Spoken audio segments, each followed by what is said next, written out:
I'm a student of life. And I know that as an African American, we are dismal when it comes to organizing and being realistic in evaluating our circumstances. So today, a part of this meeting was designed to get you to talk to an aspiring businessman that see a need for change. So what Brother Kaplan did, him and his team, they came up with a concept called caring. In that system, he lays out a plan of how to move from a bad situation to a better situation, not based on color, but based on human cooperation amongst each other. So Brother Kaplan is here today just to share some information and ask you a couple of questions. When you guys go to work and you make money and you pay government, you put $1 into government. We did a lot of research. And by the time that goes to the Internal Revenue Service that collects the money, and then goes to your legislator in Washington, all those people there who decide what to do with the money, and then it goes to social services who gives out the money, and then it goes through all the fraud and misappropriation and everything, it comes out 30 cents. So you put $1 in, and it comes out 30 cents. That's a waste of 70 cents. And it's not doing anybody any good, that 70 cents. Where if you go to charities, you look like at the American Cancer Society or the SHAPE program, I'm sure, all these charities, the average costs 11 cents to get through. You put $1 in, and 89 cents gets through. So what caring does is create a system that replicates that, but it still guarantees there's all the safety nets and everything, all the audits, but it guarantees the money gets there, but much cheaper. So I want to create a system where we can give to each other directly. The politicians that make decisions for you guys go to Washington, they make $137,000 a year. That's more than 99% of the people in this country ever make. They have their own parking space at the airports. They're treated like royalty. They're honored at dinners all the time. And these are the people that are making decisions for you guys. And they don't know about you guys. The heroes aren't in Washington. The heroes are people like Avery. These are the people in society that we have to start honoring. This is where you learn about what's really going on in the world. This is where you learn about people's problems. And this is where you learn, hopefully, and you come up with creative ideas of how people can help each other. I'm not a savior, and no politician's going to be a savior. It's going to start with you guys. You got to save each other and yourselves. You got to become the heroes. You can't look to politicians, and you shouldn't. It's the system that got all messed up.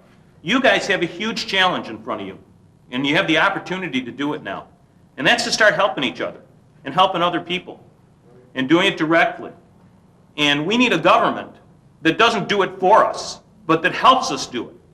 And that's what the caring system is all about. It's a way that empowers each of us and each of you, even at your ages, to get involved in organizations that help other people.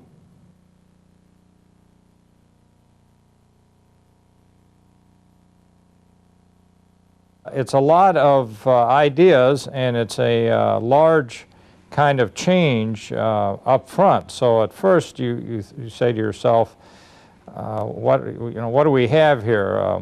But the more you look into it and follow it through and follow his reasoning, you can see that he has thought this out very carefully. The program does constitute a fundamentally different approach toward the policy process, and I think a fundamentally different approach toward dealing with the whole area of social problems in America. I've talked with him, I've been to a lot of meetings with him, I've watched him present the program in a lot of different contexts, I've watched him argue it in classes with other faculty, with businessmen, with think tank scholars, and so I think I have a pretty good read on what the program's about and what he's trying to do. Scientists, inventors, and engineers often make their greatest discoveries when they force themselves to think outside of the box. By contrast, think of our elected representatives. When you're immersed in daily governing, it is hard, as Lincoln said, to even faintly think anew. Albert Einstein said, "No problem can be solved by the same level of consciousness on which the problem was created."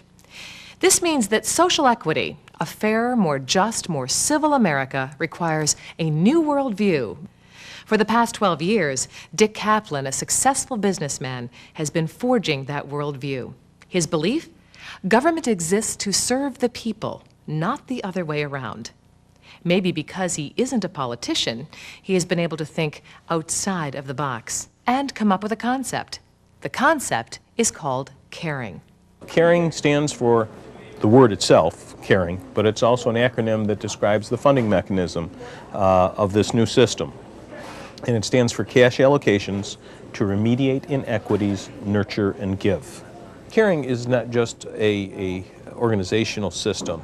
It's a philosophy, it's a psychology, and it is a complete system. And it answers a lot of questions that we have in the society. His proposal was that if we could return to a social condition, a culture, if you will, that had its emphasis on individual responsibility, supported by families, which are then supported by communities, through which resources are distributed and redirected in the community by the leadership of government, not through the implementation of government.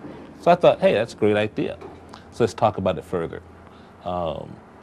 That 2-hour conversation led to hundreds of hours of conversation. Dick and I have probably met and talked about this issue a couple days a week for the last 2 or 3 years. How exactly would a caring organization look and work? Think of a democratic society as a four-legged table. It requires a political system to maintain power by the will of the people, create rules and regulations for how they interact, and preserve people's rights. An economic system that is efficient and productive. A legal system to define, interpret, and protect the rights of citizens. And a social system to balance opportunity, fairness, and living standards caused by a vital economic system, a complex culture, and a dynamic society. Without all four legs, a democratic society cannot stand. Caring is the fourth leg. It completes our democratic society. What we have with caring is a totally new approach. Quasi-government, quasi-public sector, but people getting together to address these needs in a way that really it restores the joy in giving, and it also restores the dignity in receiving. Caring can build a ladder of individual pride. It can lend a hand, tend a wound, touch a heart, lift a life. I think the word caring for it is perfect, okay, because that's clearly what it is, okay. It's a book that really describes an approach to helping all people in this country do better, okay, and it does it in such a way that it allows all people involved in the process to gain from it. The Caring program focuses on lifting the spirit of people. Today, people are so much into destroying each other spiritually, morally, physically, and the Caring program tries to change the way that people think and feel about one another. It captures the real essence of what democracy is supposed to be about.